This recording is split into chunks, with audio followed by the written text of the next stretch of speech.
तर चला मंडळी, आज बनवूया सकाळच्या नाश्त्याकरता अगदी 5 ते 10 मिनिटात होणारे चिप्स भजी। तर बघा मंडळी, मी इकडे 2 मोठे आलू घेतलेले आहे। आता आपण याला स्वच्छ धुवून घ्यायचं आहे पहिले। त्यासाठी मी आलू एका वाट्यामध्ये ठेवले, त्यानंतर त्यामध्ये पाणी टाकलं आणि दोन्ही आलू चांगले स्वच्छ असे धुवून घेतले, जेणेकरून त्याला डस्ट वगैरे असेल तर तो निघून जातो। बघू शकता अशा प्रकारे चांगलं धुवून घ्यायचं।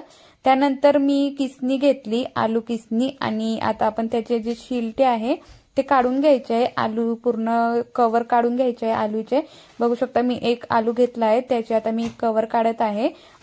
एका आलूचे कवर काढून झाल्यानंतर आपण दुसऱ्या पण आलूचे कवर काढून घ्यायचे आणि त्याचं टक्कल करून घ्यायचं आहे। बघू शकता अशा प्रकारे पूर्ण आलूला टक्कल करायचं आहे। त्यानंतर मी एक प्लेट घेतली आणि ते आलू आता मी कट करणार आहे। तर आलू आता आपण चिप्स ज्याप्रमाणे कट करतो त्याप्रमाणे कट करायचे आहे, पण चिप्स पातळ असतात तेवढे पातळ कट करायचे नाही, एकदम जाडही नाही आणि पातळही नाही, असे चिप्स प्रमाणे शेप देऊन आलू कट करून घ्यायचे। बघू शकता अशा प्रकारे मी आलू कट करत आहे चिप्स प्रमाणे।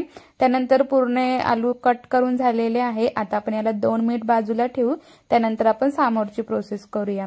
मी एका बाउल मध्ये बेसन घेतलं, बघू शकता बेसन घेतलं। नंतर मी त्यामध्ये थोडासा जिरा पावडर टाकला, चिमूटभर हळद टाकली, चवीनुसार मीठ टाकलं, मिरची पावडर टाकली। तुम्ही जर याच्यामध्ये थोडीशी कोथिंबीर जरी कट करून टाकली तरी सुद्धा चालतंय।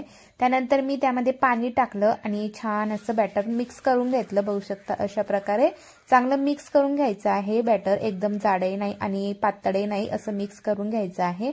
त्यानंतर त्यामध्ये मी चिप्स टाकले आणि चांगलं हाताने फिरवत मिक्स करून घेतलं। बघू शकता अशा प्रकारे, जेणेकरून ते बॅटर आहे ते सर्व चिप्सला लागतील अशा प्रकारे आपण मिक्स करून घ्यायचं।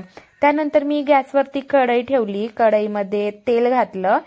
तेल गरम झालं आहे की नाही ते बघण्यासाठी मी थोडंसं त्यामध्ये बॅटर टाकलेलं आहे आणि बघू शकता तुम्ही तेल चांगल्या प्रकारे गरम झालेलं आहे।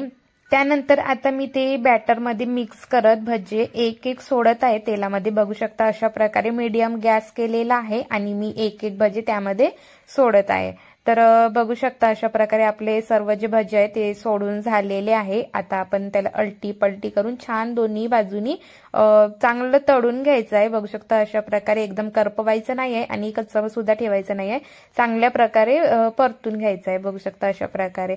त्यानंतर मी हे भजे जे तळून झालेले आहे ते मी एका पेपरमध्ये काढून घेत आहे। हळूवारपणे काढून घ्यायचं आहे, 2-2 काढले तरी चालतंय। त्यानंतर मी परत एकदा त्यामध्ये भजी टाकत आहे आणि हे सुद्धा भजी बनवून तयार झालेले आहे। तर मंडळी, कशी वाटली तुम्हाला ही रेसिपी? अगदी 5 मिनिटात तयार होते, फार काही वेळ लागत नाही। त्यानंतर मग मी वरून सुहानाचा चाट मसाला घालत आहे थोडासा, तुम्हाला आवडत असेल तर घाला, नाहीतर नाही घातले तरी चालतंय।